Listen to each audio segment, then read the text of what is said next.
Hey YouTube. Hey everyone. Thank you so much for tuning in. I want to take a moment to make this video. This applies to male and or female narcissists in this ever-changing world that we live in. There are roles for both genders, the male and the female again. I'm going to touch on the female narcissist first. The female narcissists are they're like this. It may be a little bit easier for you to spot them in public in some ways, just because the female low functioning narcissists, the simplest ways to understand them is just to pay attention to these things right here. For one, their relationships.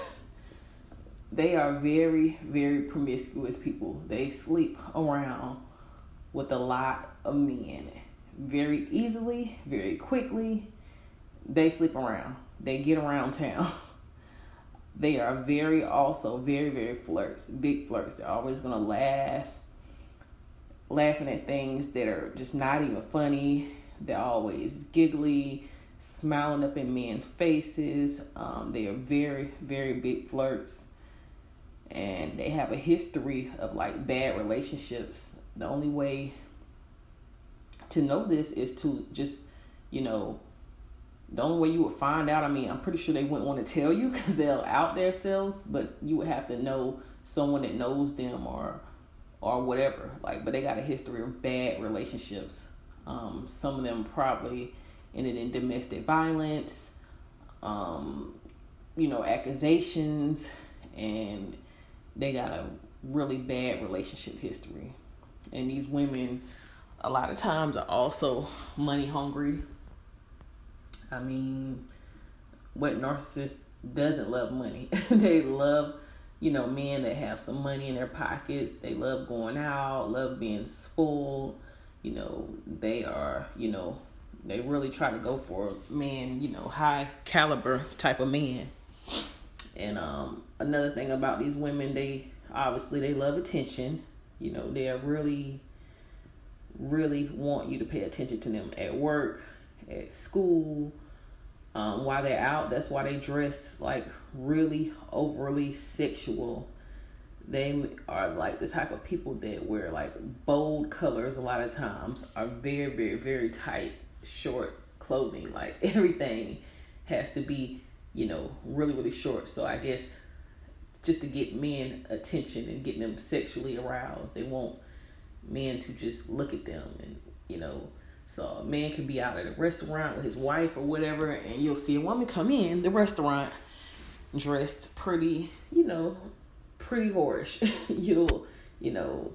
And you'll look, and this is what this woman, exactly what she wants. She'll have long weaves and just overly dressed, overly makeup, overly made, very high heels.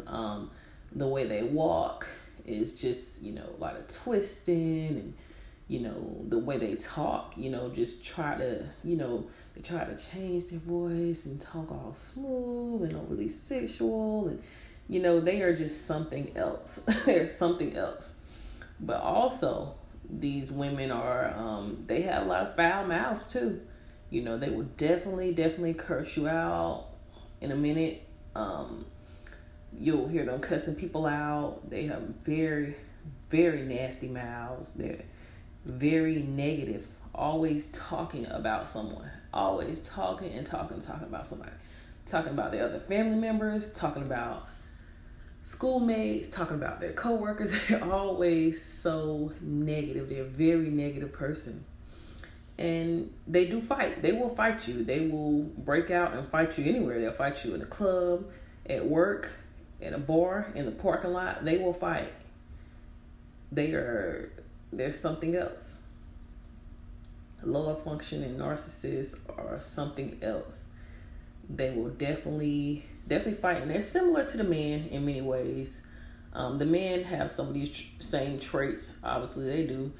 What I've seen in the lower functioning narcissist men is that they are lazy as I don't know what. They are so lazy. They get fired from jobs all the time. They'll get hired and fired, like, because they're always late to work. They're never on time, and they just, that's just how they are. They're never on time. They're late. They are so irresponsible.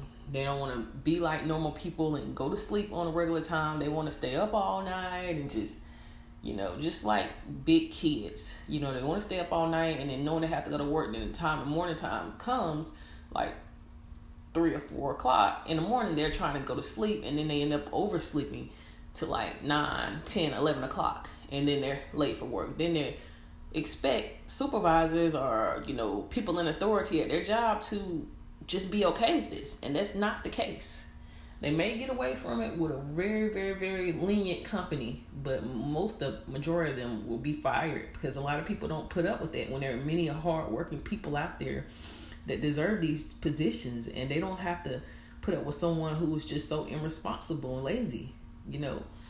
Another aspect of this is they always avoid hard work. They just don't like really, really hard labor jobs, and they don't like to work really hard. They just want easy jobs, the easiest thing to do, which is really nothing. They want to come to work. They don't really want to do anything. They want to sit down and just kind of just play around and talk. And they just make excuses for all of this stuff. They always got an excuse for everything, for everybody, every situation. And, they just want people's sympathy. And that it just sucks, because that's not a good trait to have. This is another thing about them. They stink. Narcissists stink. And I mean this literally. They are dirty.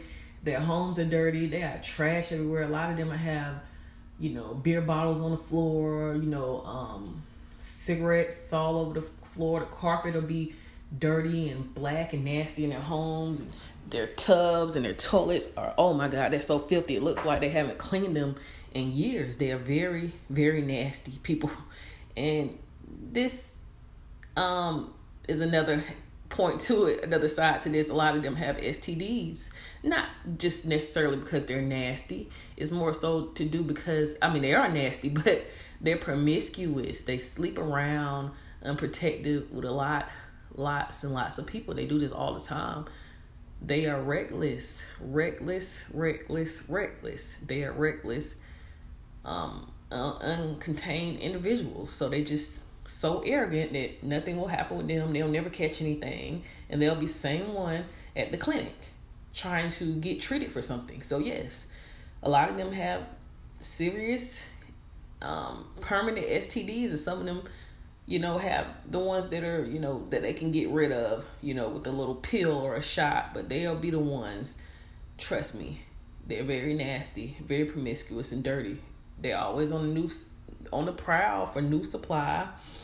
The men are, looking for women. They're just constantly looking for female friends, looking for women for financial gain. They want a place to stay. They want a place to live. They want to be laying up with someone, so they're always on the prowl. Even when they have a new girlfriend, they're still, when they go out to the grocery stores or anywhere that they got to go by themselves, they'll still be flirting or casually trying to talk to another woman for a new supply, just in case that supply goes wrong. They keep it rolling, They are something else. They'll be driving their girlfriend's car and making friends with another woman, and the other woman will not know anything. They'll think that this is the narcissist person's, that they're stable, and they're not. They're anything but that. So yeah, these narcissistic men, they'll have a girlfriend every other month. They'll have a girlfriend, different ones all the time. And another thing they do, just touching on this, they move around a lot. They're unstable. And people figure them out. Their girlfriends figure them out.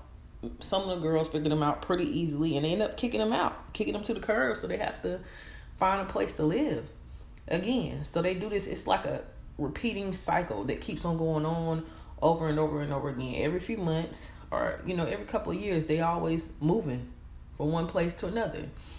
Even their family members will kick them out sometimes. And a lot of them, in a lot of cases, a lot of them have family members that really don't mess with them like that. They really won't, deal with them too much, so they can't even go live with their family members because their family members know exactly how they are. So they'll use friends, they'll use everybody that they can. But then again, both of these, genders they're more prone to being abusive. They really are. They are violent. They'll put their hands on people. They're impulsive to acting out. And, they're big kids. And they are definitely more rageful. They have a lot of rages and a lot of fits, just because, like, in their heads, when they get a new source of supplies, like, you belong to them. They own you. They work so hard for you. And it's like, you're not going anywhere. They own you. You're theirs. So, and that's why they get so mad, so frustrated when you leave, and they will put their hands on you. A lot of them have domestic violence charges, and you better be downtown checking their records. I always say this when you're dealing with a narcissist, or if it's somebody that you have to deal with, whether you co-parent with them or, if it's something like that, you better be getting their record at least once a year. Usually it's about $25 because they're always getting themselves into some type of trouble, and they're not going to tell you. But yeah, it's about $25 depending on where you're at. Well, in my state it is. So just be on top of these people because they're always getting in trouble. They're always doing something illegal. But a lot of them, they failed in like so many areas of their lives. Like, they failed so much, and they just blame everybody, blame everybody. It's everybody's fault for their failures, except for them. And they are definitely disrespectful to their parents. These individuals, narcissistic individuals, personality disorder individuals will disrespect their parents, their moms, and their dads, both of them. They'll disrespect them, and you'll find out. The only way you'll find out is once you really get to know them. They have strained relationships with their family members, and that's sad. They'll disrespect their mothers. They will cuss them out, their moms, and they just don't care. They'll have nasty relationships, and they'll just justify it and say, well, my mom know what she be doing. They'll make it seem like the mom be doing things to them when it's the narcissist. So, just moving on, guys, with these individuals, they are, a lot of them are usually unsuccessful in life. They're usually in and out of jail. That's why I always say, especially if you co-parent with them, just check their records pretty often to see if they got any new charges or criminal cases, because they are always getting in trouble. Many of them are high school dropouts. Some of them dropped out like the 9th or 10th grade. Some of them are 8th grade dropouts. If you know what I mean. It's like when they got in, that was the last full grade they completed. So, you know what I'm saying? I just call them 8th grade dropouts. But it's like these people are something else, y'all. They something else. Once you've been around them, you'll learn more and more. You pick up on so many things that they reveal to you along the way. But they always will blame somebody else. It's an ex-partner. It's, if you're the new person, it's just say you're a new person in their lives and you just don't understand them, they're going to blame that ex-person that they were with, the person they have a child with. They're going to tell you that this person is crazy and they try to bring them down. This person had them locked up. And the whole time, it'll be the narcissist's fault that they were locked up.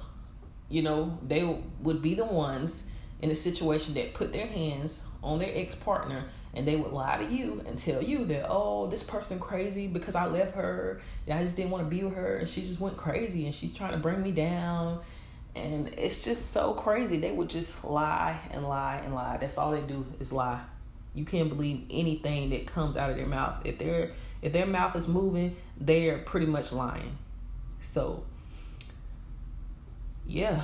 Another thing I want to talk about, these people, a lot of them have, really serious hygiene issues. Again, they sit around all day like big kids, and they do drugs. They'll start at the crack of dawn, drinking alcohol.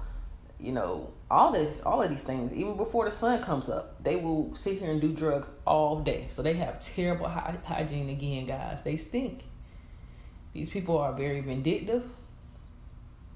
I mean, that's the only thing that they feel powerful by being vindictive. They feel like they can control the outcome of somebody's life. That's why they try to get people arrested all the time. They feel like they're Superman, like they're a god. They feel like they have the power to get you in trouble, and they're something else. Like they can't control anything else in their life. It's so messed up. They're the ones that have all this horrible history of, criminal histories, relationship histories, bad credit, debt, and they just, they are so vindictive because they try to take all of these things and do these things to somebody else because this is what happened to them.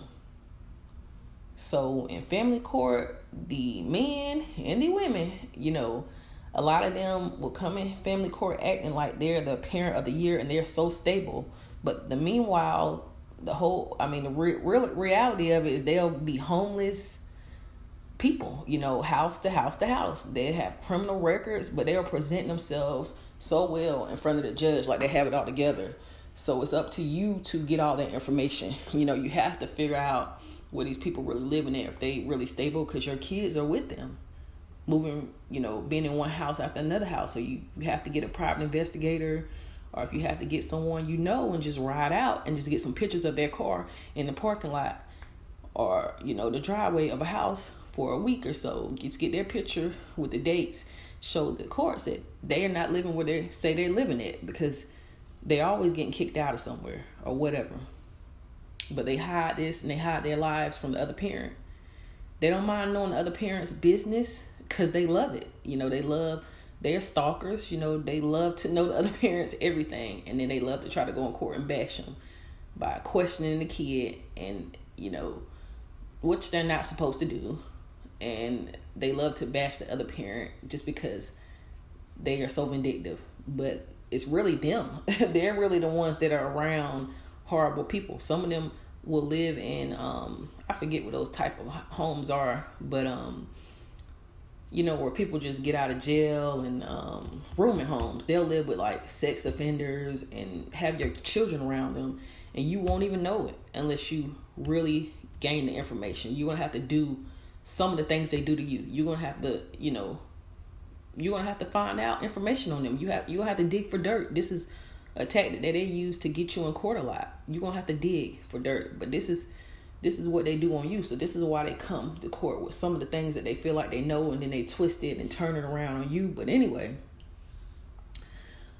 these people really, really, really are really irresponsible.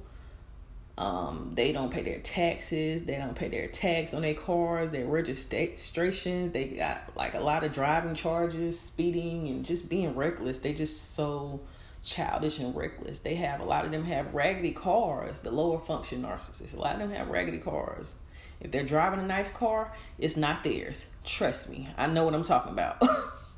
A lot of them have road rage, and because they're angry individuals. I mean, they have this road rage, guys. They're angry. Look at their cars. Wouldn't you be angry too if you had to drive something like that? It's falling apart. They don't take care of it. That's the main reason why it's falling apart. They just want to drive and drive and drive because they feel like they're in control. It gives them control to be on the road whenever they feel like it. Some of them don't even have driver's licenses. So you're going to have to get their driving records too, if it pertains to the fact that you have a kid and you don't want your kid being around a reckless driver, someone who doesn't have a license. You're going to have to figure these things out, and you're going to have to know and do your research on these individuals because they're very dangerous. They do illegal things. You're just going to have to figure out which law they're breaking and if it's something you can do about it. A lot of these people sell drugs because they're lower functioning. They don't really get as many opportunities because they messed up so much. All their faults though. A lot of them sell drugs. They'll sell anything. They'll sell bootleg items. They'll sell movies, DVDs. They call themselves being hustlers, but a lot of them are hustling backwards because they're so bad with money. They are horrible, horrible, horrible with money, and they are something else. They do the wrong things. So yeah, guys, these people should be easier to spot. You know, they're always looking for supply, and they love online dating because they got the most easy, vulnerable targets. A lot of women are looking for love, and you know, these dating apps and all that stuff. And these guys love painting a picture in women of who they are or pretend to be to get more victims. So you have to just keep a watch out for these type of individuals with these traits that I discussed, guys. You know, keep an eye out, share this video, and guys, stay in touch with me, subscribe to me, to my channel, like this video, comment, share your experiences with me, guys. And yeah, that's about it, guys. Farewell, my friends.